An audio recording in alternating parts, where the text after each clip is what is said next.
Greetings, imagination connoisseurs. Once again, it is I, your Duke of Dope Discourse, Robert Meyer Burnett, and I invite you to watch and listen to the Designing Hollywood podcast, brought to you by Martika Ibarra and the great, legendary Hollywood costume designer, Marilyn Vance.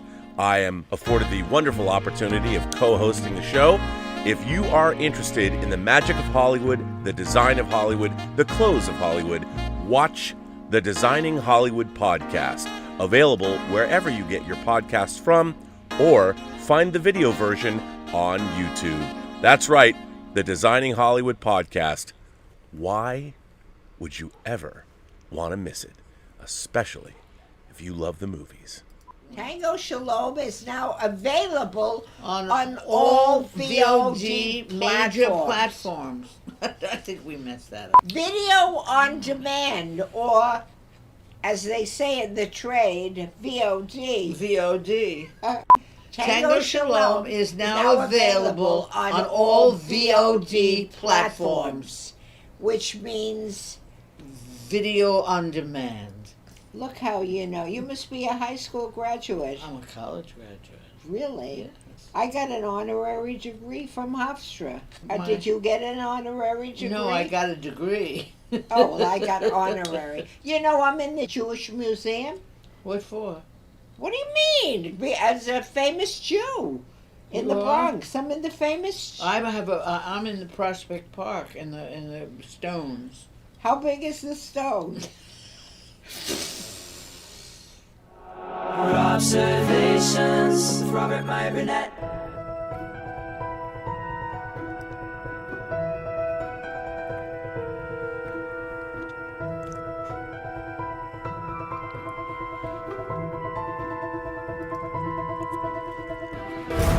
Well, greetings, imagination connoisseurs. Once again, it is I, your Duke of Dope Discourse, your master of fun and wonder, your viceroy of verisimilitude, your evangelist of the imagination, and of course, the as-yet-to-be-defined existential Mr. Rogers. I mean, really, what does that mean?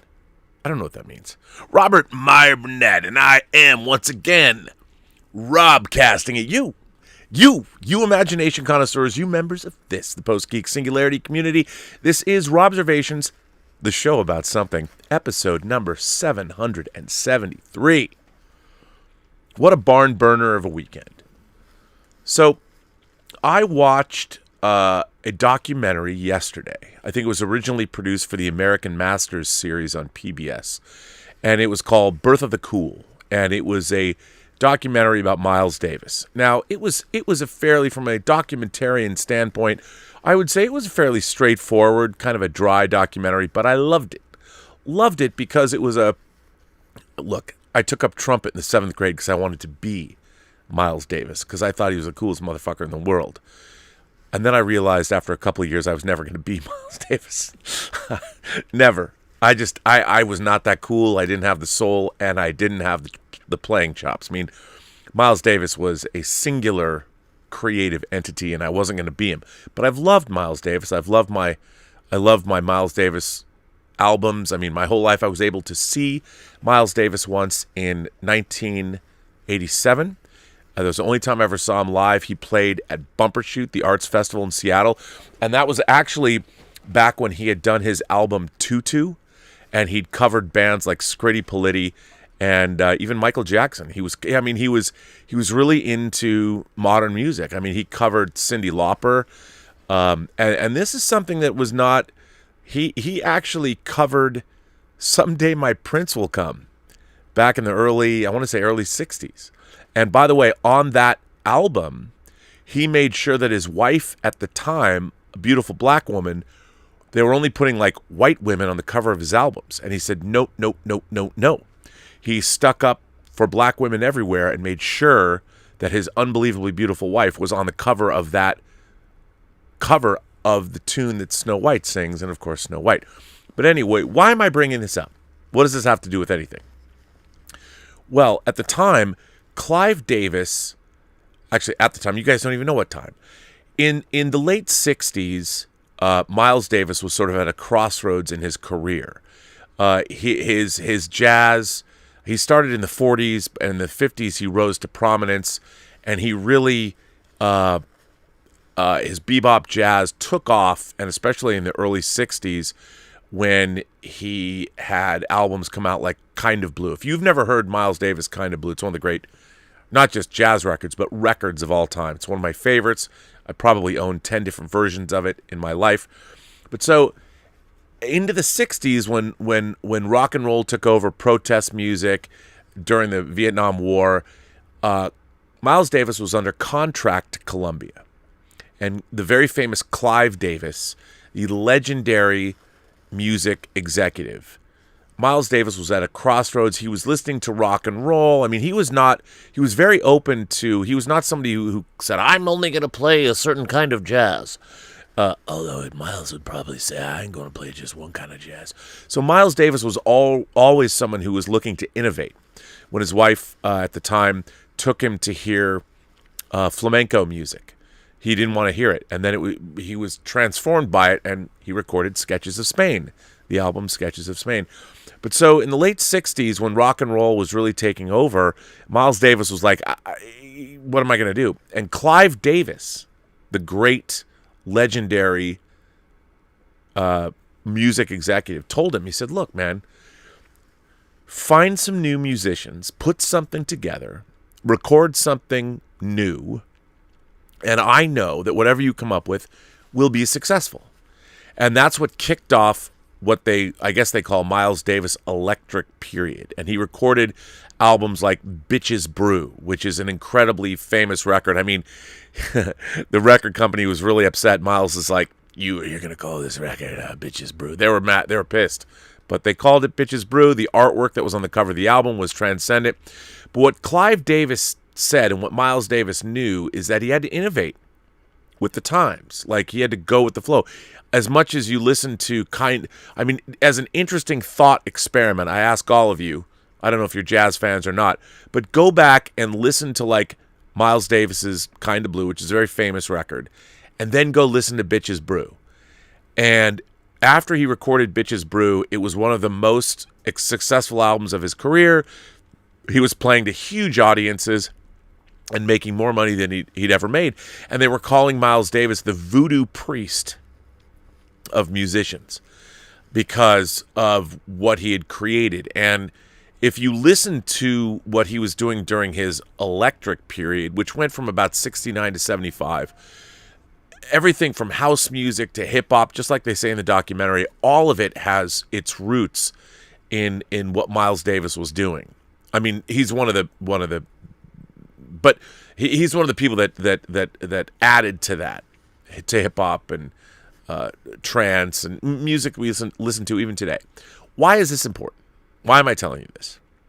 Well, the whole thing was that Miles Davis, who started playing jazz professionally in big bands in the 40s, so 40s, 50s, and the end of the 60s, I mean, the man was decades into his career, and he never stopped innovating. I mean, in the 80s, when I saw him, he was covering Scritti Politti, Cyndi Lauper, and Michael Jackson. The point is when Clive Davis said, look, man, get some new musicians, rock musicians, find out what it's all about. And I know, put something together, whatever you're going to do, it's going to be great. And so Miles was always about the new. Like, not looking backwards, not, as a matter of fact, later on in his life when he was a recluse and he didn't even want his old records around him. Why is that important?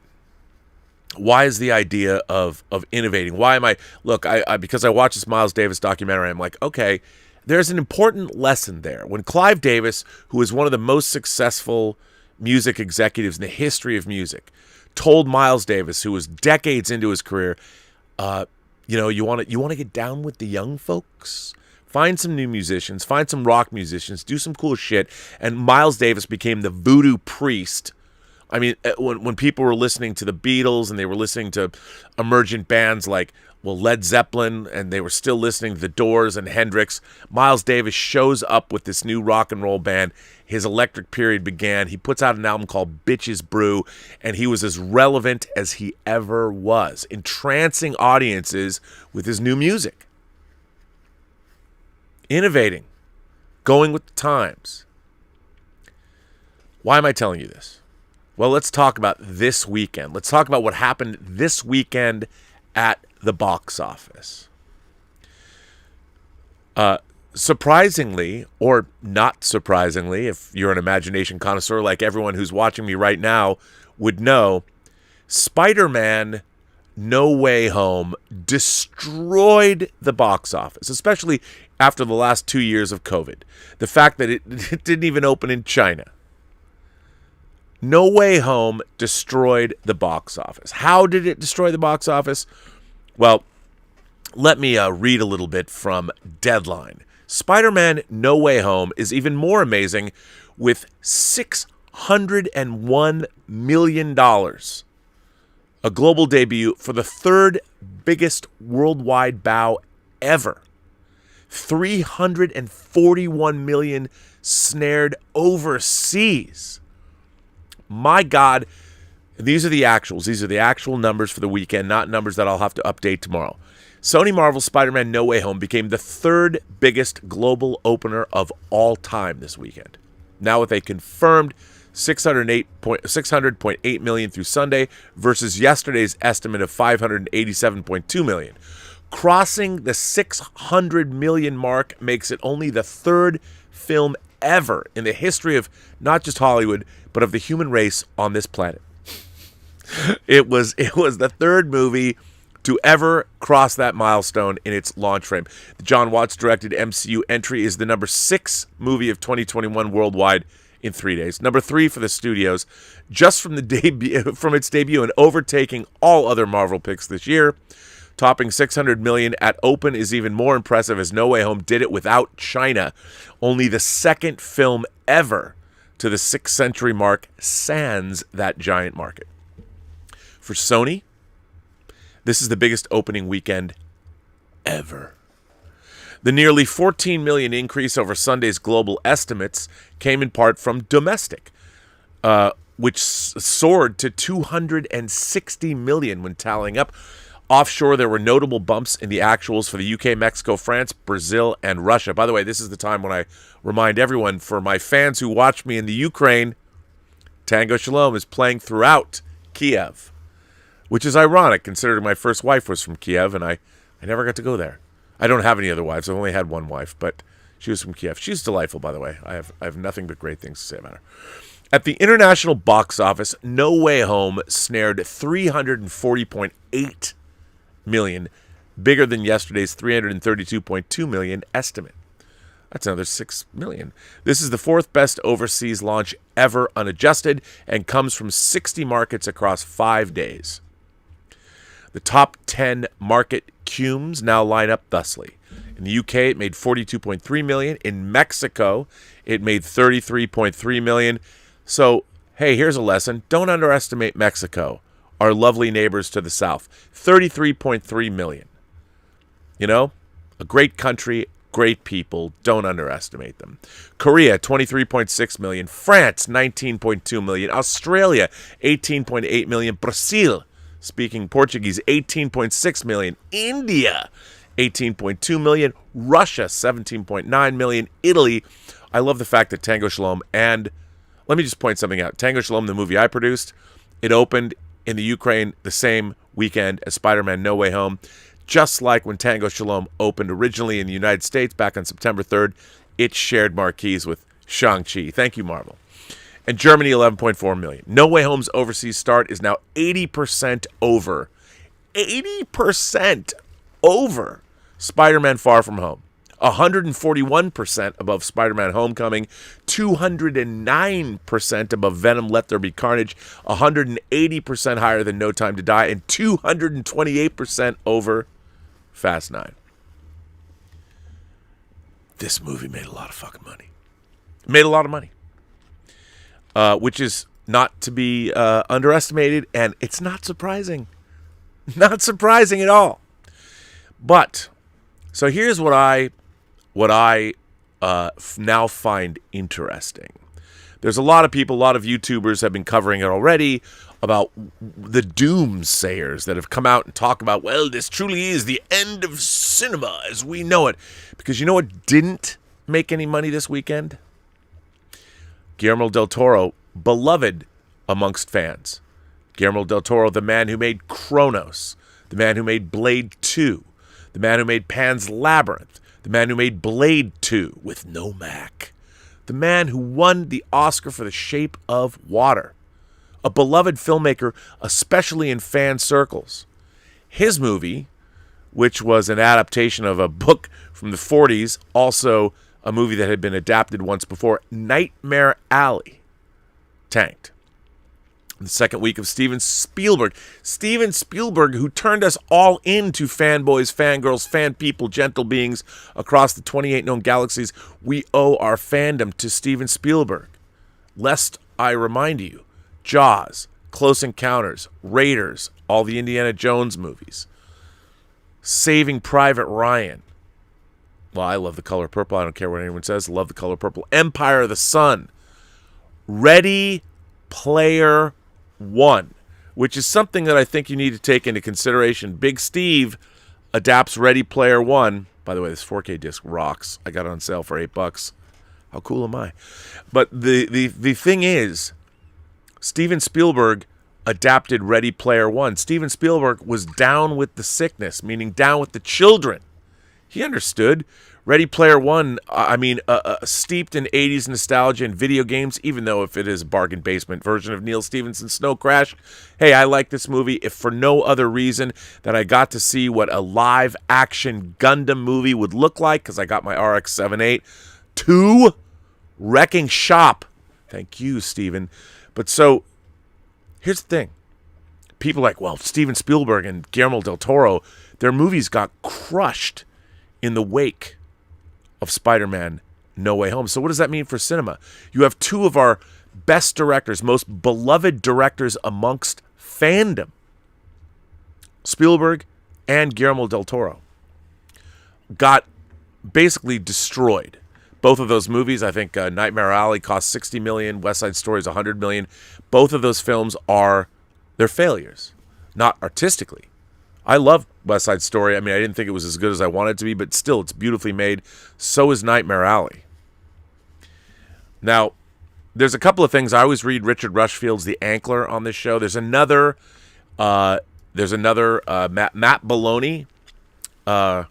He writes for another website, or he's got he writes for a new thing called Puck. No, not the Alpha Flight character.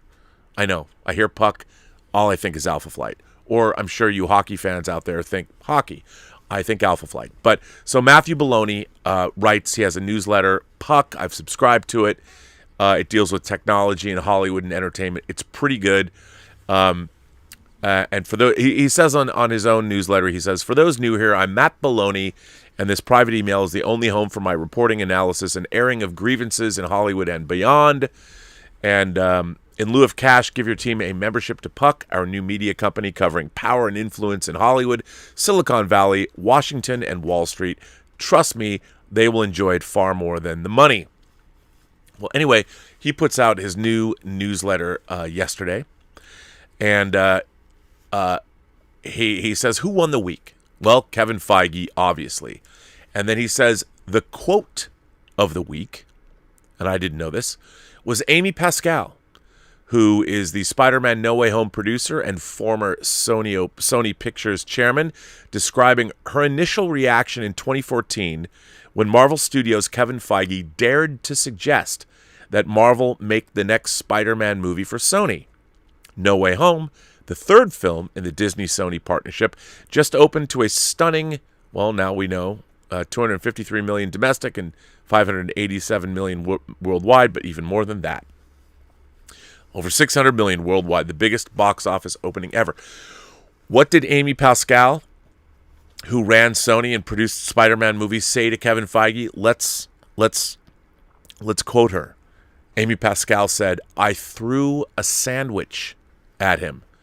Back in 2014, Amy Pascal actually threw a sandwich at Kevin Feige for daring to suggest that Marvel and Sony team up to make Spider-Man movies. There you go.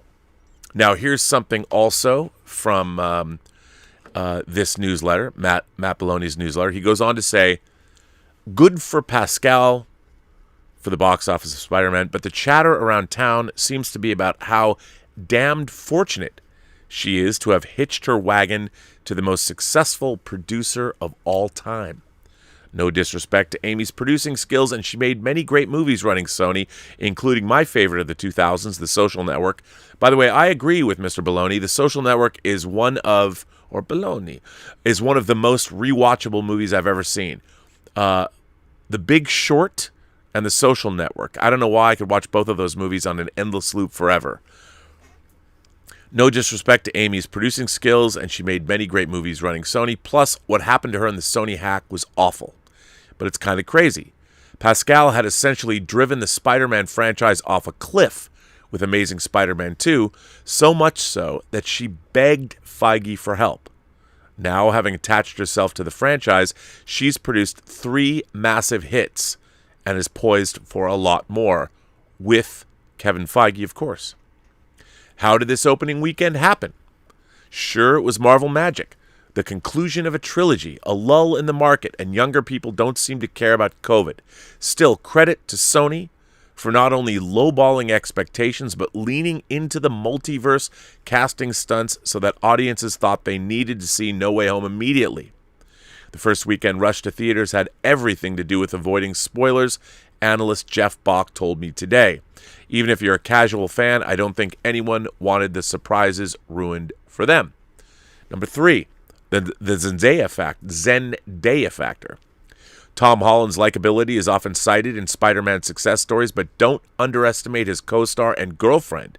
This is anecdotal, but when I taught at USC's Annenberg last semester, I asked which actors the students cared about. Zendaya was by far the top female choice. If you have not watched Euphoria on HBO, do not underestimate the power of the female audience that Zendaya brings to the party. That show, more than any other show, she's incredible in it. And I think anyone is, if they don't understand how much Euphoria might have affected the box office of No Way Home, you are woefully mistaken. Zendaya is a force to be reckoned with. Huge positives on her, one Sony source texted Mr. Baloney, plus 115 million followers on Instagram, double that of Tom Holland. Zendaya, you have the right actress for the right role. You reap the dividends. And this is number 4. To me, the biggest surprise is that No Way Home outgrossed Star Wars The Force Awakens, which benefited from a year-long press campaign and the pent-up demand of a decade without a Star Wars movie. Another reason for Kathleen Kennedy to marvel at her colleague Feige and potentially turn over Star Wars movies to him. Yeah, say what you want about The Force Awakens, but it's a movie that failed to put Han Solo, Luke Skywalker, R2-D2, C-3PO, Chewbacca, and Han Solo and Lando Calrissian in the frame together. There's a lesson there. I don't know what that is, but I do know what it is. Don't fuck it up. If you're going to make a Star Wars movie and you don't put the classic cast together, what? Anyway, number 5. Spider-Man's success doesn't mean the box office is fixed. Those Nightmare Alley numbers, a $3 million debut on a $60 million production budget, are indeed nightmarish for Searchlight Disney, and West Side Story continues to sink. Hard not to see anything but a failure for 2022 adult dramas that don't have a streaming component. So that's what Matt Baloney has to say, or Baloney. I don't know how I'm supposed to pronounce it. But that's what he says. Now here's the thing. Here's my armchair Monday morning quarterbacking analysis. Do you know why Nightmare Alley and West Side Story did not generate any box office? You can say they skewed older. The older people were scared of COVID. They didn't want to go to the theaters, whatever. I would think back, I must hark back to Clive Davis and what Clive Davis told Miles Davis about his career when rock and roll had taken over the landscape and his bebop jazz could have become a dinosaur and he could have fallen off the face of the earth and not been relevant anymore. What did Miles Davis do? Miles Davis went and recorded Bitches Brew. He became the voodoo priest of that era of music. Sure, Jimi Hendrix was ensorceling people with his rad guitar licks. Very true. But Miles Davis came back and did the very same thing. Now, I would say Steven Spielberg made a good choice in making Ready Player One, cultivating the modern gaming audience, adapting a beloved novel for those young folks out there. Good choice. Now, as much as I love West Side Story, the original West Side Story. It's one of my favorite movies, to be honest. I've seen it in 70 millimeter. That's why I can say without a shadow of a doubt, no one, aside from people that know their Broadway history, gives a flying fuck about West Side Story. I understand Steven Spielberg wanted to remake it, and I've wanted him to see a musical. But I think to myself, if Steven Spielberg was going to direct a musical, why the fuck didn't he direct Hamilton? Why not do a Les Mis? Why wouldn't Steven Spielberg do a Les Mis version of Hamilton? You know, the guy made Amistad. He made Lincoln. He made War Horse. Can you imagine if he made a full-blown... Now, I understand we got a filmed version of Hamilton, and it's great, by the way. It's on Disney+. That's what you want to do. Musicals, as much as I love Leonard Bernstein, I love all of that. It's great. And I love Stephen Sondheim's lyrics. I've been singing West Side Story my whole life. No one gives a fuck about West Side Story. I mean, I love what was done, but nobody cares. The youth, the young people, so goes youth, so goes big box office. No one cares about West Side Story. And no one did anything to educate. The story itself is rather archaic in our modern age. And you look at Nightmare Alley. Nightmare Alley, based on a noir novel and a noir film, and it's Guillermo Del Toro. But even if you look at the trailers, I ask you, go back and watch the trailer for Nightmare Alley. It's beautiful looking. What is the movie about? I mean, it makes it seem really intriguing, but here's the thing about modern marketing. And here's a lesson for all of you marketing people. I am somebody that has collected movie marketing materials, whether they're one sheets and trailers. I've been watching trailers my whole life. Do you know what a trailer has to do? Here's what you need to understand, marketing people and Hollywood. Let Rob give you a little bit of wisdom. You need to give people an intellectual reason why they need to see a movie. Now, I don't mean some erudite reason. I mean, you need to instill in your audiences when you're selling a movie to the public.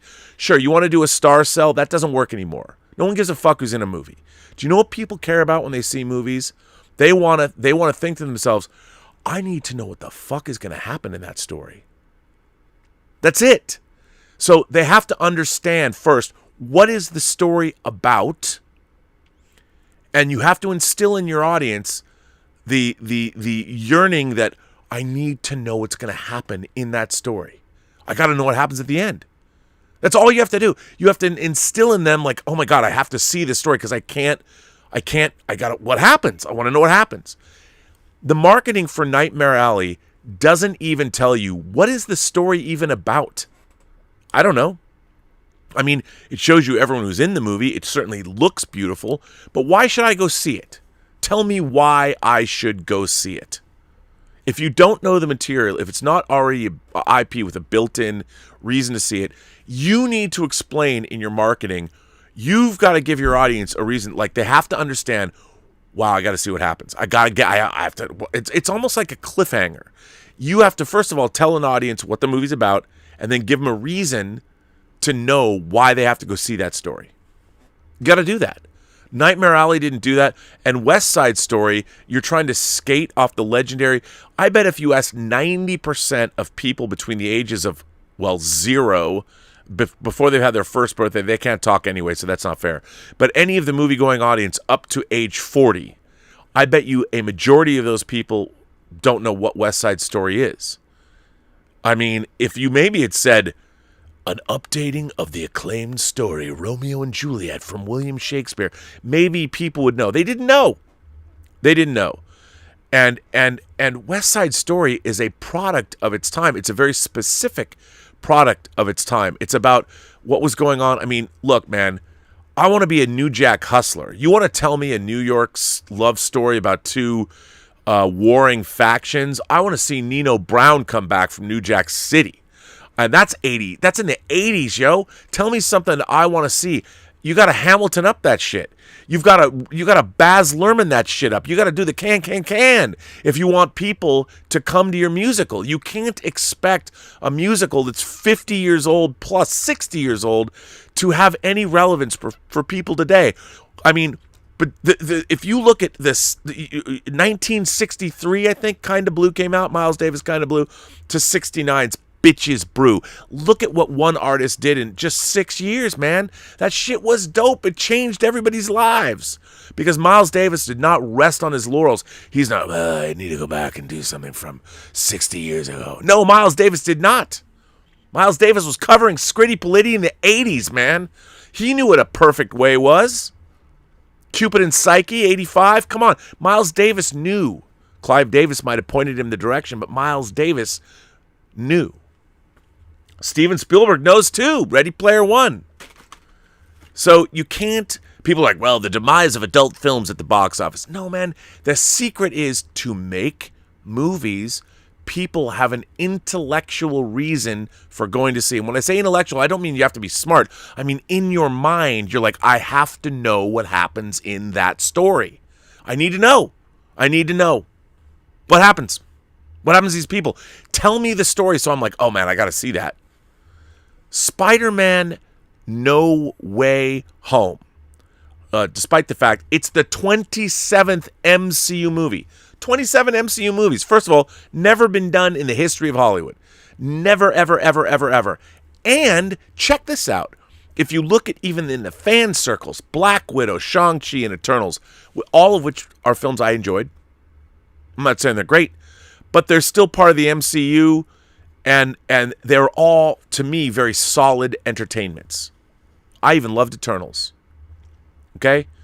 Spider-Man No Way Home is the fourth Marvel movie. The fourth Marvel movie of the year. And we've got, what do we got? We had WandaVision, Falcon and Winter Soldier, Loki, What If, and Hawkeye ends this week. 5 Marvel shows, 4 Marvel movies, 9 Marvel projects in a year. And Spider-Man comes out guns blazing. You know why? Because everyone wanted to know what happened. You gave us a story that was irresistible. Not only that, what they did in Spider-Man No Way Home, lest we forget, is fucking insane. It's insane.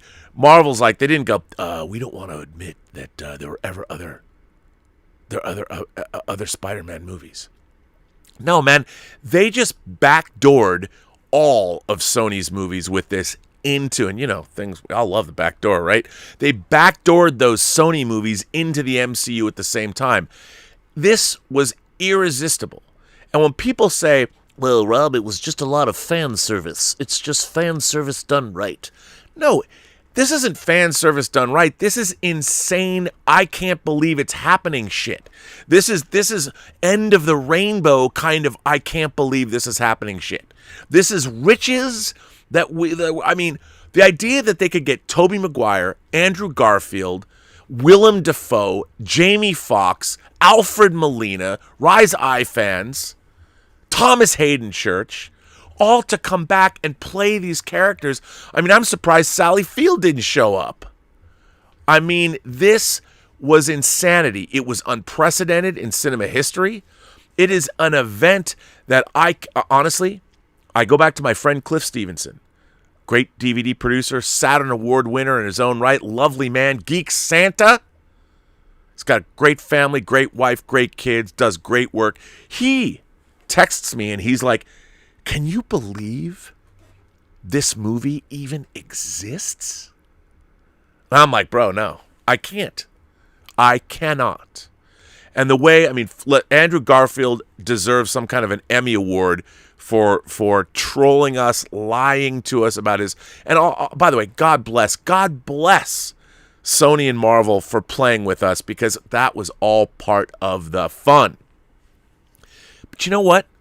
That movie, I don't think Spider-Man No Way Home is like the greatest movie in the world. Do I think it's as wildly entertaining, and do I think it has the kind of script that, say, Back to the Future does? No. Why do I bring up Back to the Future? Because Tom Holland himself has said that he wanted to be the Marty McFly of the Marvel Universe. And he did. Spider-Man No Way Home, I cried twice in that shit. I was like, what? Really? But what is the lesson that Hollywood needs to take away from this movie?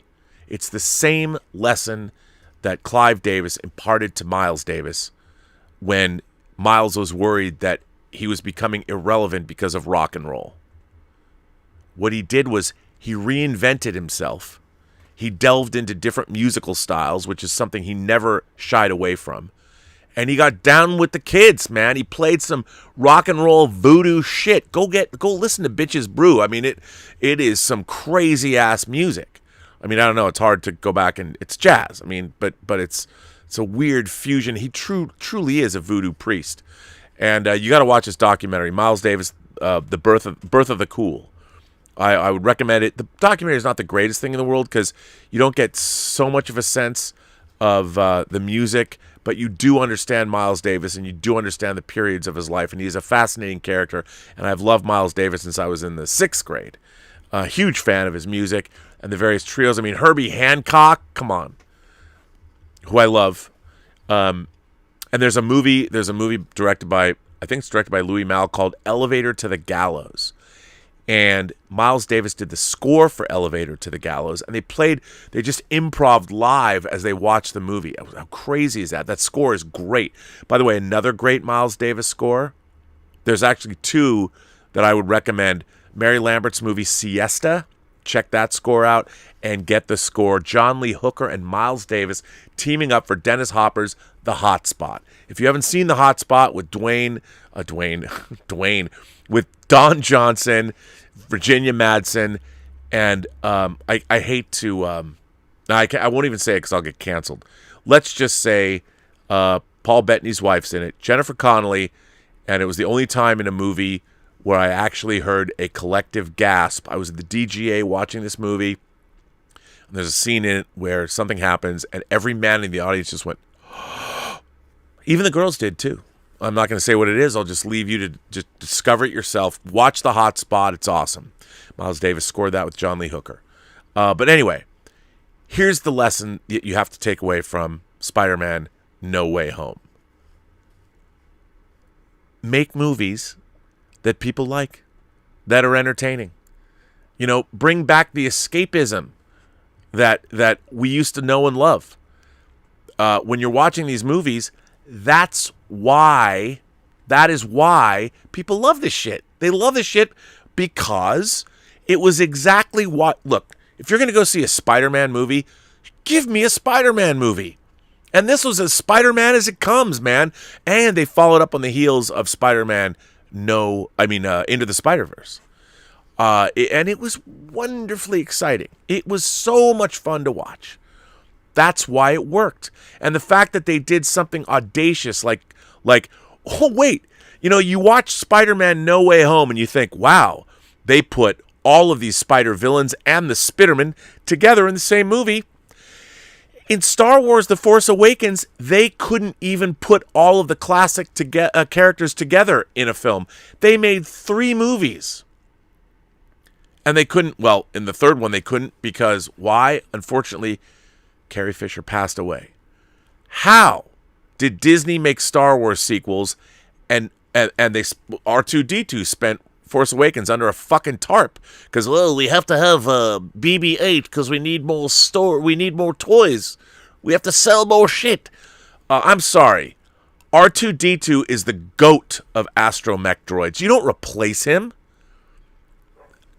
The star of 6 movies, the astromech droid who saved the day, has a tarp on him for the majority of Force Awakens. Who does that? Oh, wait, hang on. Wait, let's think about it. Yeah, J.J. Abrams, who wrote that script and directed that movie. J.J. Abrams, the most overrated big budget director who ever lived, did not put Luke. He made a Star Wars movie where Luke doesn't show up until the last few seconds of the film, and never got to be together with Han Solo and Princess Leia in a scene with R2 and Chewie and Lando and 3PO. I mean, come on, man. That's the first thing. Like, hey, we're going to do a Star Wars sequel, and from a corporate standpoint, we'll want to introduce a bunch of new characters and pass the torch. Pass the torch. But they never did it. They never had all of our characters in one scene. I mean, I know it made $2 billion, so they must have known something. Well, they didn't know enough. It might have made $2.5 billion. Anyway, does Spider-Man No Way Home represent the demise of Hollywood or adult films? No. But I would say that our marketing departments and the kind of movies that are going to be made now, you have to ask yourself. I mean, my philosophy of filmmaking is simply this. You have to ask yourself, wouldn't it be cool if we could get Tobey Maguire and Andrew Garfield in a Spider-Man movie and have all three Spider-Men appear? Wouldn't it be cool if we could do that? And if the answer to that question is yes, that's the movie you should make. Wouldn't it be cool if? And you market it that way. And it works for even adult movies. Think about it. Wouldn't it be cool if we made a movie about like Mark Zuckerberg and the beginning of Facebook? That could be interesting. You see how he started it. It all started in his college dorm room. I'd watch that. Wouldn't it be cool if? Every movie should be judged. Wouldn't it be cool if? Wouldn't it be cool if we readapted Stephen King's It and split it into two movies? That'd be cool. People like It. Why don't we do that? Everyone watched Tim Curry as Pennywise. Wouldn't it be cool if? And then you market it that way. I mean, Spider-Man, wouldn't it be cool if you got all the other Spider-Man villains from the different eras of Spider-Man and put them in the new movie and pitch them against Tom Holland? That'd be cool, man. Wouldn't it be cool if? Wouldn't it be cool if we made a sequel trilogy to the original Star Wars and brought back the original cast, put them all together, introduce new characters, have them pass the torch? That'd be cool, wouldn't it? I mean, you could say that Force Awakens made $2 billion, but talk about diminishing returns. Last Jedi, whether you like it, $1.3 billion, and how much did Rise of Skywalker make? $1 billion less than Force Awakens. And Force Awakens had the benefit of being the first new Star Wars movie in a long time with the original cast included, but they didn't even put them together. This is not rocket science. You know, they talk about fan service. You know what fans want? Fans want one thing. Great, entertaining movies. That's it. And I would say that's all anybody wants. But you have to tell people, first of all, why do you want to see this movie? Why? Because the story's great. That's it. The story's great, but you have to explain to people, what is the story? You have to instill in an audience, what is it about this story that makes me want to go see it? I want to go see a lot of movies, or I want to read a book, or I want to read a comic or listen to a record. But I have to know, why is the story cool? And you have to inspire that intellectual curiosity in people to go out and see it. If you're going to roll out now in this world, you got to make that story compelling and interesting. And, you know, everyone's trying to second guess the stories. I would say no. I would say, here's the thing. Wouldn't it be cool if, or, you know, you ask yourself the question, what if I, take your favorite movie right now. Take your favorite movie. I don't care what it is. Pick it. Pick your favorite movie. I know everyone's got a movie in their mind right now, whatever it is. What if I was the protagonist in this movie? If you were Sheriff Brody, you know, if you were Smokey and Smokey and the Bandit, if you were Ray Stantz in the Ghostbusters, what would you do? You know, that's the next key to figuring out what movie should be. It's easy. What would I do if you hear an idea for a movie or an idea for a story, What would you do if you were a scientist and had to figure out a way to stop Godzilla from destroying the world? That'd be cool. You'd be interested in that, right? What would happen if I was a cable repairman and found out that I was the only person who had a secret to stopping an alien invasion, like in Independence Day? Well, that'd be a cool story. I'd see that. What would I do? Wouldn't it be cool if? And what would I do if? Those are the two questions. They're simple. They're easy. That's what tells you whether you should make a movie or not, tell a story or not. And try it out. That's all you have to do. Anyway, adult movies are not dead. Spider-Man No Way Home is the 27th movie in a franchise that is a singular franchise in Hollywood history. There's no other franchise like it. Why? Because the people that are working at Marvel, making Marvel movies, are, lo and behold, going back to the comic book source material for inspiration. That's it. They know what they're making, as opposed to other franchise owners like, the people at, say, Secret Hideout, who don't know shit about Star Trek and are running that franchise into the ground. And I'm telling you, I'm not saying that Star Trek has always been perfect. It's always been hanging on by a thread because it was always a niche franchise. But, I had to work Star Trek into this somehow, didn't I? But I'm telling you, wouldn't it be cool if? And what would I do if? Wouldn't it be cool if all the Spider-Men showed up? Yeah, it would. And you know what? That's why people rolled out to see that movie. They went out to see it because it delivered the entertainment that they wanted it to deliver. That's it. That's it. That's the secret. And I think you can make people want to see anything. But Nightmare Alley, watch those trailers. What's that movie even about? Give me something. Give me a shred. Tell me about Jeffrey.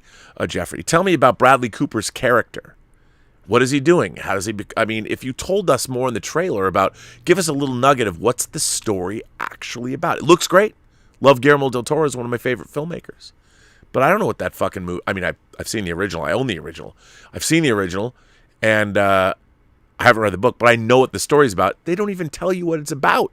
So when you watch the trailer, you're like, why do I need to watch this movie? I don't know. Anyway, I'm belaboring the point. Wouldn't it be cool if, and what if I... That's it. Those are the two questions you have to ask yourself. Learn it. Love it. IndieWire. Got to read this article. IndieWire. There's an article on IndieWire. Tom Brueggemann published this article yesterday at 2:50 in the afternoon. Sony's Marvel movie is the savior film to answer theaters' prayers. For now, its outstanding performance saved the exhibition business. With the biggest opening weekend since Avengers Endgame set the opening record in April 2019, No Way Home proves beyond a shadow of a doubt that an audience will race to theaters for certain films. Yes. And I'm racing to the theater on Wednesday morning to see Matrix Resurrections in IMAX. Why? Because wouldn't it be cool if Trinity and Neo came back? And what would I do if I was Neo? It might not make a lot of money at the box office because Warner Brothers is releasing it day and date on HBO Max. But I'll tell you, wouldn't it be cool if Trinity and Morpheus came back? And what would I do if I was either Trinity or Morpheus? I think the answer wouldn't it be cool if Trinity and Morpheus came back? Well, yeah, because Matrix Resurrections is got to be better than Matrix Reloaded or Matrix Revolutions, isn't it? I don't know. Those movies are far more maligned than they should be. Are they as great as The Matrix? No. Are they perfect? Clearly not. But there's a lot more in them that are interesting than half the movies that come out now. But anyway, I would say that's why Matrix Resurrections got made. And when you read the bonkers script, you'll be like, wow, that's bonkers. And I'm glad it got made. Anyway. Here's the rub. With $357 million, Endgame represented 88% of the total box office, with another $45 million from other titles. No new releases wanted to compete on that weekend or the one before it. This weekend, Spider-Man provided 92% of the total, with just $22 million from other titles. Those included the aforementioned West Side Story and the debut of Guillermo Del Toro's Nightmare Alley. Those movies that don't star Spider-Man could seal the theatrical fate of non-franchise movies that appeal to older audiences. This weekend, the combined gross of West Side Story and Nightmare Alley, both movies combined, represents 2.5% of the gross of No Way Home. Surely Omicron anxiety was a factor in that terrible performance, but it's also a vivid representation of a months-long trend that no Marvel hero can touch. No Way Home is the 9th film since 2002 about one comic book character. The 9th Spider-Man movie. It received good but hardly spectacular reviews and corralled in unadjusted terms the 3rd biggest opening weekend ever, actually 2nd, topping all Star Wars December debuts. In 3 days, it grossed more than the full domestic runs of any film released in the last 2 years. All of this reinforces what we knew. There is a massive and seemingly inexhaustible audience for Marvel IP. It also tells us something we didn't want to know. Big-budget theatrical movies that target adult audiences are a massive and unsustainable risk. No, they are not. You have to understand that Spider-Man No Way Home is an anomaly. The Marvel Cinematic Universe is an anomaly.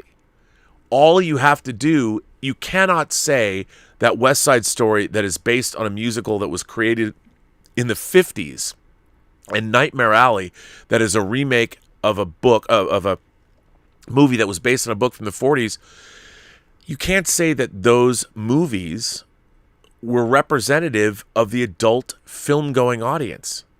You don't even know what Nightmare Alley is about when you're watching the trailer, so you can't ask yourself, well, what would I do if I was this person? You know, and the reason that people, even Matrix Resurrections, I think might surprise people. It could be a bomb. It could go either way. I don't know.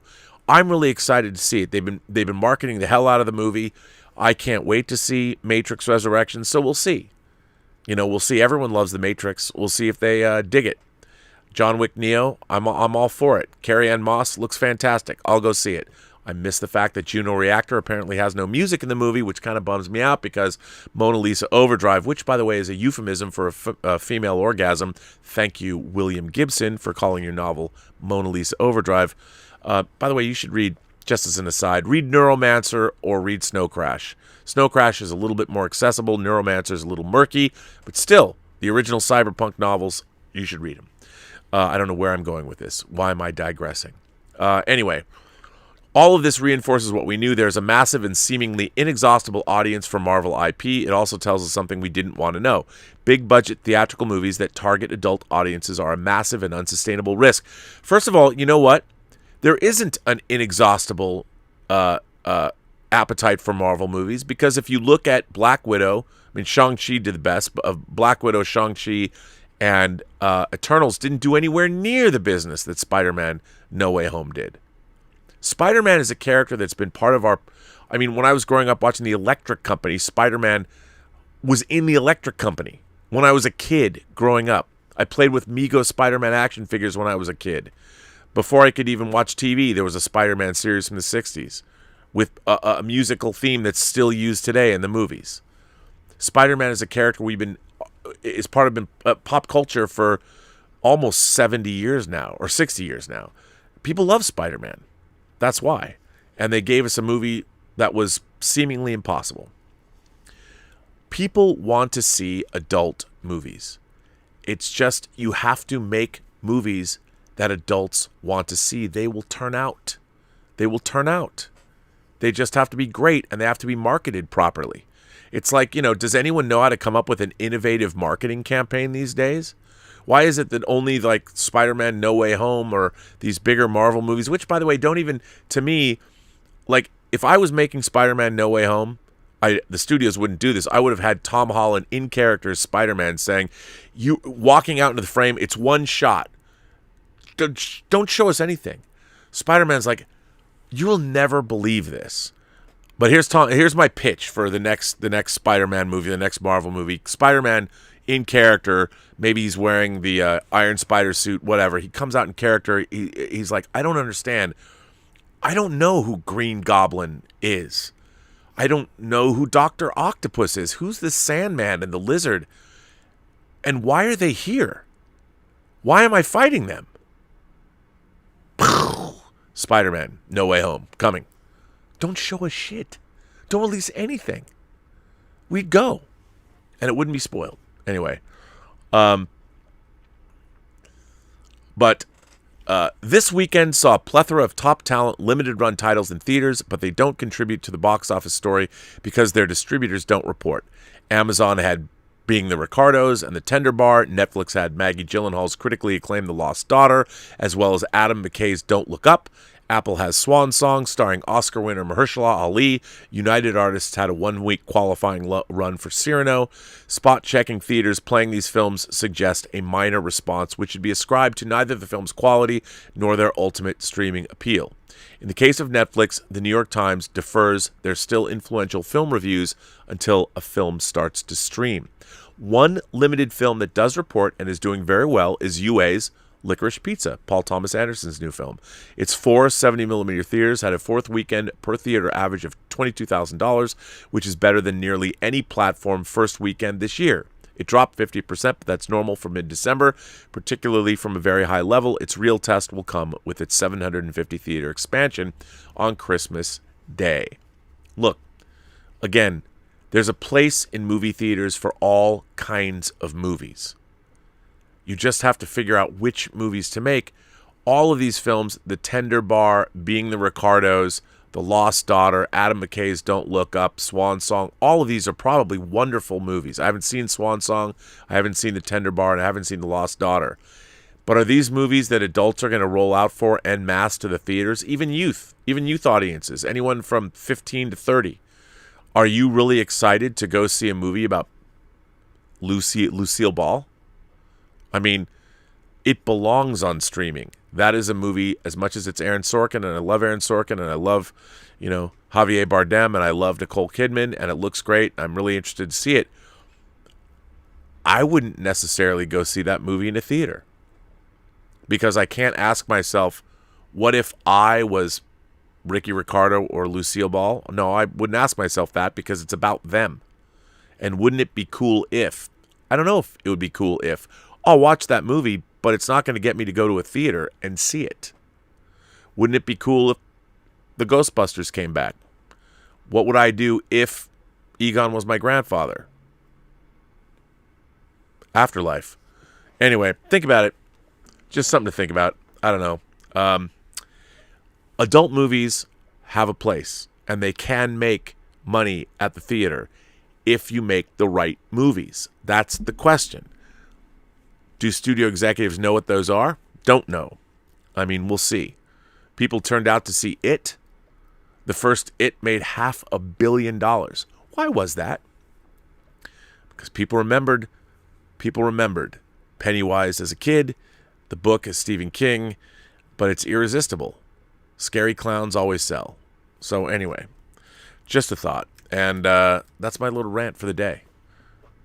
It's Spider-Man gave us something we'd never seen before. Everyone loves it. What's not to love? I had letters today, but I'm gonna save them for tomorrow. Let's just see what you guys are saying, because I don't know, and I have more work to do. So wow, a lot of you guys have been weighing in. Wow, a lot of people weighing in on this. You guys are great. A lot of people have. This is incredible how many people have weighed in. Let's start with Russman. Sends in a nice super chat and says, RMB, always love when you share the knowledge. By the way, your participation on Nerdrotic for the Lord of the Rings panel left some pretty epic creators quietly enjoying your knowledge, as I do. I watched it twice. I know I have to get out more. Well, Russman, thank you very much. First of all, big shout out to Gary Beekler, Nerdrotic himself, for, a lot of people say to me, Rob, why do you stream with certain kinds of people? And I stream with people I like or people I respect. And I also say that despite what people think or what people do, I think there's a lot of really thoughtful creators on YouTube, and Gary Beekler, I think, does a great job. You might not like his politics, you might not like him, but Gary Beekler is a fan at heart. He loves science fiction, fantasy, and horror. He is an imagination connoisseur. He reached out to me and asked me to be a part of his Lord of the Rings panel that was to do nothing but celebrate the 20th anniversary. Yesterday, December 19th, was the 20th anniversary of the release of the Fellowship of the Ring. I want to thank Gary for reaching out to me and asking me to be a part of it. I don't think I've been on a more positive stream. Mahler was there. The Critical Drinker was there. Just Some Guy, who's actually one of my favorite YouTubers, believe it or not. I don't know Just Some Guy. I mean, I've streamed with him a few times. He's always been supportive of our Let's Get Physical, our Fully Articulated and What toy shows. I love streaming with those guys. I loved having X-Ray Girl moderate for us. I was privileged to be asked to be on the show, and I would encourage everyone. It was a love fest where we talked about one of the great trilogies of all time. So despite what everybody's always saying to me about, look, people, I am not my brother's keeper or my sister's keeper or whatever your pronouns are. I'm not your keeper. And I don't police everybody on the internet. But I think we had a great stream, and I really want to thank Gary Beekler for making me a part of it. And I thought it was great. I thought it was exactly what the YouTube fan space is all about. So I had a great time. And I love those guys. And yeah, it was fun to tell stories about working on the documentaries, making the documentaries on the extended versions. I worked on Fellowship in Two Towers with a great company called Curdy Pellerin. And I jumped ship and went and worked on Narnia while they finished Return of the King. But it was great. It was a wonderful, magical, truly a magical time. RTNZ says, "Hail, Bob. As I've said above, the terrific Lord of the Rings stream was greatly enhanced by you sharing your experiences. I get excited about a tweet from Gaiman, but you interviewed Christopher Lee. You're a bloody legend, mate." I did. I interviewed Christopher Lee, and as I told the story, I have my autographed Dracula Prince of Darkness poster, my French poster, hanging in my bedroom. It was one of the highlights of my life. Efrain Legunas, thank you for subscribing to the channel. JJ subscribed to the channel. The Jughead, our friend the Jughead in the UK, one of two, says, "Hi Rob, I just saw Spider-Man No Way Home. Oh my God, what a film. Nicholas Hammond was not in it. Damn." I have heard differently. I have heard that Nicholas Hammond was in fact Spider-Man in Spider-Man No Way Home. He was the older guy that Zendaya was serving at the end of the movie when Peter Parker walks into the store. It walks into the soda fountain or wherever, the diner where Zendaya's working. I don't know if that is true, but I heard that was Nicholas Hammond. And if that's true, wow. I think Chris Core said that. Adrian either Villela, I think, subscribe to the channel. Thanks, man. The Jughead goes on to say,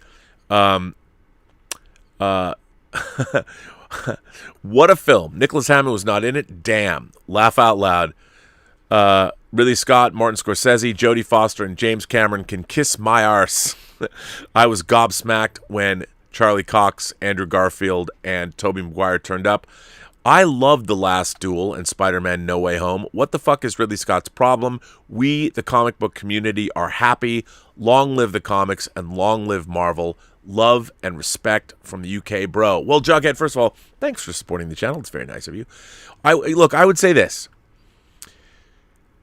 Look, there is a prejudice against the subject matter that Marvel is adapting. Even someone like Alan Moore, who has written some of the greatest comic books of all time, a man who I revere. By the way, I've read his novel Jerusalem, and it's incredible. But even he is prejudicial against comic books. We should give up our love of these heroes when we're children. You know, when you become an adult, you give up childish things and all that. But I would say, look, you know, these characters, these fantasy characters are archetypes that'll be with us forever. And I have to say that, you know, if you were to replace the superheroes with normal characters, forget the multiverse, what if they were all Western characters? Or what if they were all police officers? And you told the story, I mean, obviously, what if you made Endgame, Infinity War and Endgame, but they were about cops that were trapped in some multi-dimensional thing, and you made them police officers instead of superheroes? Or you made them lawyers or doctors somehow. Then people would be like, wow, this is an incredible fantasy science fiction vision. But because they're superheroes, there's many people in certain critical circles that poo-poo them. And look, I understand. I love my, I love Proust. I was talking on the other night on Midnight Metal about Dark Academia and the podcast about Bennington College and Jay McInerney and Bret Easton Ellis and Donna Tartt. One of my favorite books I've ever read in my life is The Secret History. Why hasn't that book been adapted? I don't know. Why? Because somebody would read it and go, I don't know why would. And of course, the Goldfinch's underperformance have probably ruined any opportunity I will ever have to see. Although, you know what? Scott Frank, Scotty boy, I know you're going to do The Sparrow, which is another great book. I appreciate that. But if I could get you to get the rights to The Secret History and do it for Netflix like you did The Queen's Gambit and Godless, please. Or David Fincher, take a crack at The Secret History. Somebody. Please, I'd love to see that movie. I really would. Anyway, Colby Calhoun has subscribed to the channel. Young Riv has subscribed to the channel. Is always tipping me. I mean, my fellow. She's. Thank God. Thank you. That's very nice of you. Trevor Martin subscribed. The Starshade subscribed. 90 Demu has subscribed. OG fan when Star Wars was just Star Wars sends in a super chat and says R2D2 is the hero of 1,000 devices and funny too. Goddamn right. And R2D2, lest we forget, lit off into the sands of Tatooine to find Obi-Wan Kenobi. He didn't wait. Once that restraining bolt was taken off, R2 is like going to complete the mission Princess Leia gave him. R2 is the GOAT. By the way, should I say him? Am I getting in trouble? Someone's going to be like, how do you know R2's a man? I don't. He's an astromech droid. Dos Gecko says, hi, Rob. What are your thoughts on Richard Kelly? What do you think of Donnie Darko, Southland Tales, and The Box? Why do you think he hasn't made another movie? I will tell you, I really like Richard Kelly. I don't know if I've talked about this before. I met him once after I'd made Free Enterprise. And we met at a pool place that used to be in the base of the Beverly Center, which is a shopping mall here in L.A. And he was very complimentary. He was very nice. We talked about Stephen King and our love for a book called The Long Walk. Why hasn't that book been adapted? And I'm a big fan of Richard Kelly as a human being. I really, really liked him a lot. I really loved Donnie Darko. Of course, I own it. I have various box sets, and I have the 4K that was put out by Arrow. And Southland Tales is, I think, an interesting experiment that doesn't entirely work. And The Box, which I own on Blu-ray, I actually have all of his movies. I have his entire oeuvre on Blu-ray. Remember, he also wrote Domino. He wrote Tony Scott's Domino, which is kind of cool that he wrote that. But I'm a fan, and I really liked him as a person, and he was very complimentary to me and inspirational. And I like The Box. The Box is based on the Richard Matheson story Button Button that was previously adapted in the mid-'80s Twilight Zone. Look it up on YouTube. All of the mid-'80s Twilight Zones, and some of them are really, really, really good. I like that one a lot, actually. I like The Box. I thought it was pretty good. So I'm a fan. And why hasn't he made another movie? He's kind of like in director jail. You know, it's hard. His movies they don't exactly scream mainstream. And he's a great screenwriter, too. I would like to see him. Look, you know what? As someone, I've been trying to get movies made for a very long time. They're hard. It's hard to get people interested. There's a million different factors. There's really, let's face it, only 20 directors working at any one time that anybody wants to greenlight their movies or even finance their low-budget indie films. It's tough business, and it's hard. And I think people look at Richard Kelly, he probably writes challenging material. But I'd love to see him make another movie. Wild Man Beyond sends in a super chat and says, to me, Star Wars is dead. Cobra Kai is being called the new Star Wars, but does it right this time. Season 4 in a couple weeks. Well, Wild Man Beyond, I would say this. Cobra Kai is a textbook example of how to revive a franchise. Who would have thought the Karate Kid movies would give way to one of the great nostalgia TV series ever? But it has happened. Star Wars isn't dead. I mean, come on. I'm creaming in my jeans for the Book of Boba Fett. And Robert Rodriguez is going to make sure it kicks ass. Filoni and Favreau, The Mandalorian's doing it right, I think. I mean, it's not perfect because the limited way they're making the shows basically at Manhattan Beach Studios, which is actually kind of cool. They're not going to Tunisia to double for Tatooine, but it's still great and it's still a lot of fun. So I don't think Star Wars is dead. It just you have to figure out what to do with it, and here's what not to do. You cannot, when a corporation spends $4 billion for a franchise, a corporation is going to be able to preside over that franchise. Well, a corporation doesn't know what the fuck to do. They don't know how to tell stories. Telling stories is not, you cannot, analytics alone cannot tell you what a great storyteller can tell you, which is, here's a great story, here's the story I want to tell. Corporations like, nope, we have to have these things. We have to recreate a new hope.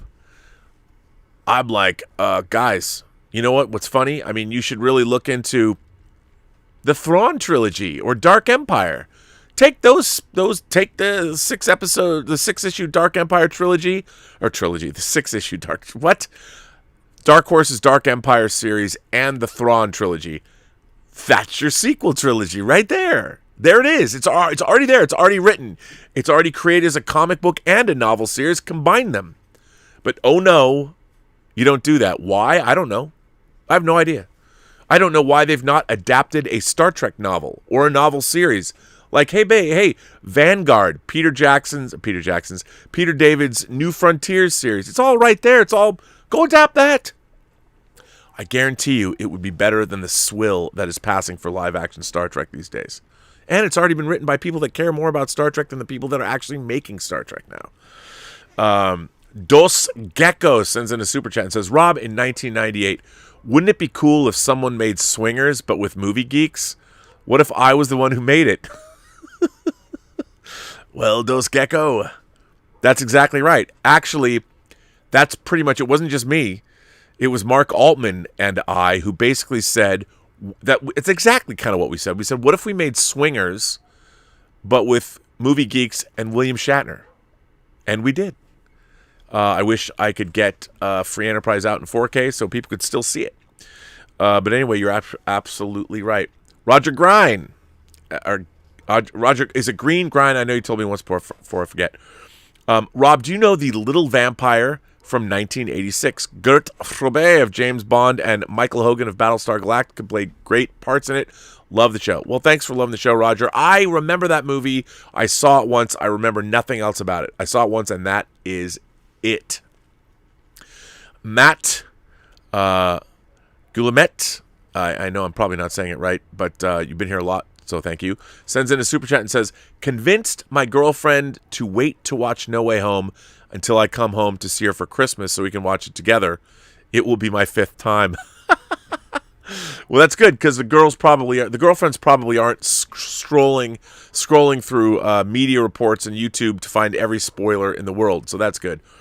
Tom Jr. Jackson says, what was that article you shared yesterday? Spider-Man fans are ruining films with the clapping and cheering. Yes, it was in a UK newspaper. There was a guy writing in saying that fans going to see Spider-Man No Way Home who were reacting to all the Easter eggs and laughing and clapping and cheering were ruining the experience. I'm like, bro, look, you don't have laughing and clapping. I saw Tootsie and people laughed. I saw Arthur and people laughed. I was a little kid, didn't bother me. You're supposed to cheer at Spider-Man No Way Home. You're supposed to.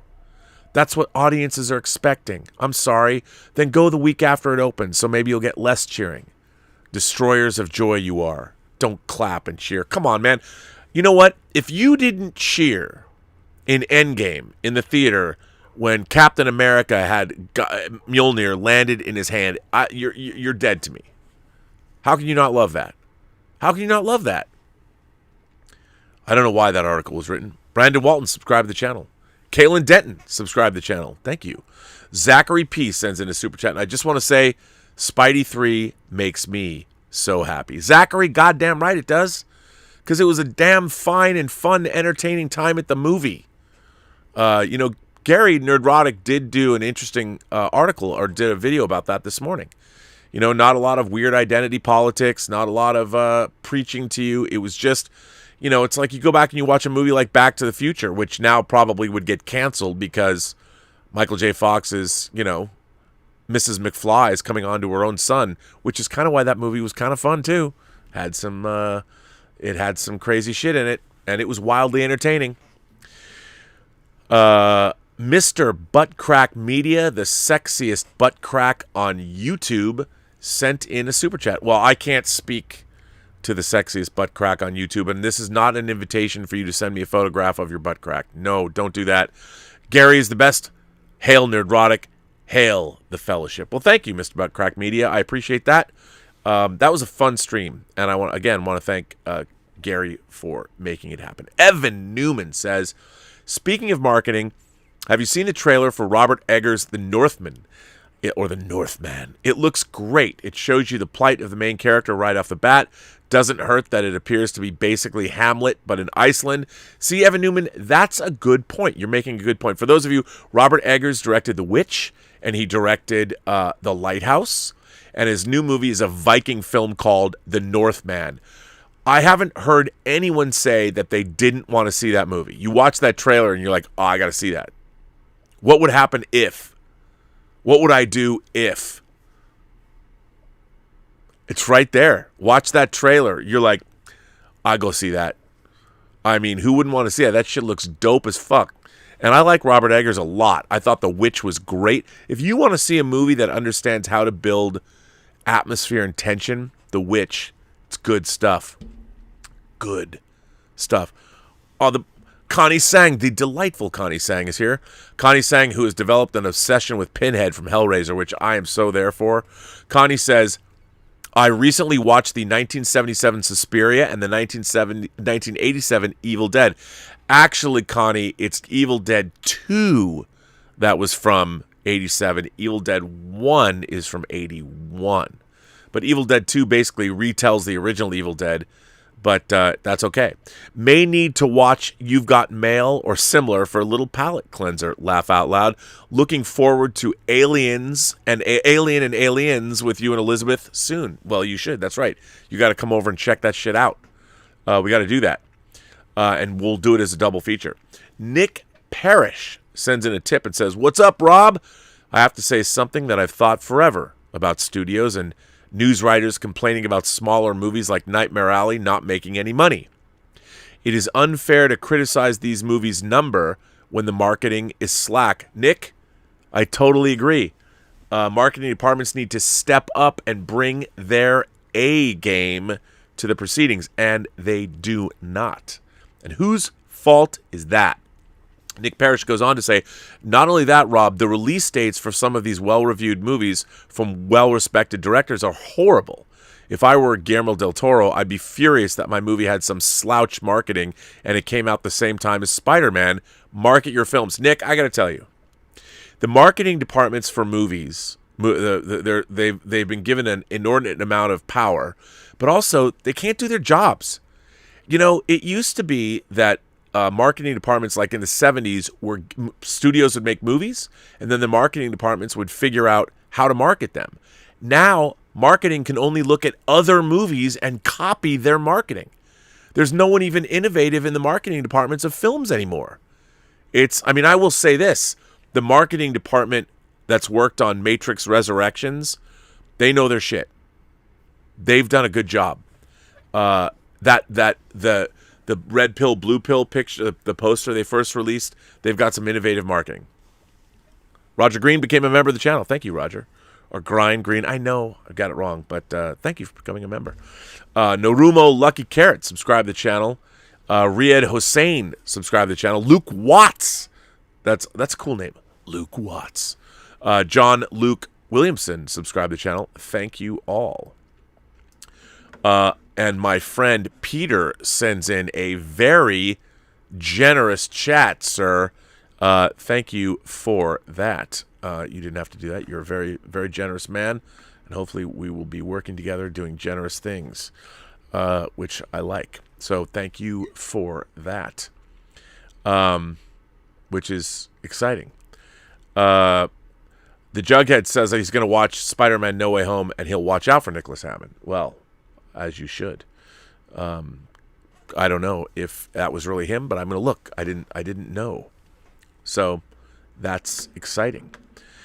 And on that note, everyone, I've had my rant. I'm going to be on 1/6 Scale Man's show later today with Lynch Designs, and we're going to talk action figures and things like that. So join in, and maybe on tomorrow's show I'll comb my hair.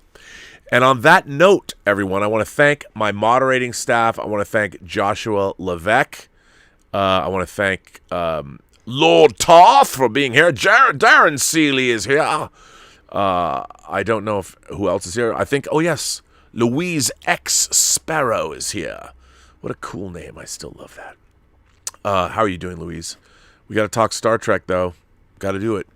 I want to thank everyone for generously supporting the channel via Super Chat and tips. That's very nice. And memberships. We had a great membership call. We won't have another one until probably the 7th next year, but our last membership call, we do them. They're lots of fun, which I love. So thank you all for that. Kaiju sends in a Super Chat and says, No Way Home is amazing.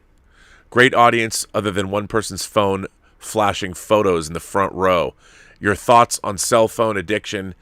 Look, put your phones down. Here's what I would suggest to everyone. Once a week, go out somewhere. You know, here's what I've thought. I even in the time of COVID, just as wherever you live, maybe even once a month, or I would suggest once a week, but once a month, try this. Try this example. Actually, here's what I'm gonna. If you make videos for me, I'll play them on this channel. Here's my idea. You put your phone down and pick somewhere that's 60. Actually, no, I would say 120. Pick somewhere that's 120 miles from where you lived. So it takes basically 2 hours to get there on the freeway. A town you've never been to. Place you've never gone. And drive there. Even if it's a little town, drive there. Get up at like 6 in the morning. Drive to the town. Find a diner. Go have breakfast. Walk around. Explore the town. Do some research before you go. And leave your phone at home. Don't use it for navigation. Just turn off your phone and don't take it with you. I mean, if you think you're going to go to some place where there's serial killers or something like that, maybe take your phone. But I would suggest leaving your phone at home. Do it old school. And go to a town you've never been at. Like, I was surprised. I grew up in Seattle. In the Olympic Peninsula, I didn't spend much time. And all you had to do is take a ferry and you could drive around. It was beautiful out there. And when I was between the summer of between my junior and senior year, I used to go out there. I went out there and drove around. We did a job when I was in college at a mall out in the Olympic Peninsula. I'd never been there, and it was great. Just take an adventure. Go see a place. And what's great is it's a 120-mile radius all around where you are. So there's places you've never been. Just go there. Hang out. Get up at 6, hit the road. Or get up at 6, hit the road by 6:30 so you get where you're going at 8:30, go have breakfast, and then go explore a town. Hang out for the day. Go to the local bar. Talk to people. Go into the bar, talk to the locals. What's up? What's going on here? Meet people. Hear their stories. Report back. Make me videos. I'll play them on this channel. And what I want to do is I want to see you tell me who you are, where you're going, and cut them together, whatever. And send me the videos. Send me your adventure team videos, the Robservations adventure team, and wherever you're gonna go. 2 hours from where you live. Document the trip. I'll play. You got to come together though, and I'll play the videos on this channel. There you go. Matt Guillemette says your favorite Spider-Man live action movie. I have to say, I think it's probably still Spider-Man 2, although I might say Civil War because I loved seeing Spider-Man in Civil War. I loved it, and but I would say probably Spider-Man 2, and then after that, look, Spider-Man No Way Home is an anomaly because of all the juiciness in it, so it was an outlier. But on that note, remember, every person you meet has a story to tell that you have yet to hear, and all you have to do is listen. And Dave Chapman, subscribe to the channel. Sherry Henderson, subscribe to the channel. Dave Kelly, subscribe to the channel. Geo Iraga 14, Narumo Lucky Carrot, all you guys, gals, gentle beings, kind souls, however you identify across the 28 known galaxies, you are welcome here. Thanks for being here. I will be back on this channel tomorrow for Robservations episode number 774 on our march to the 8. Do I have to do 800 minutes? You know I think I do. How fun will that be? Got to organize some interviews for the 800th episode of Robservations, the show about something. And on that note, I will say to all of you, have a better day.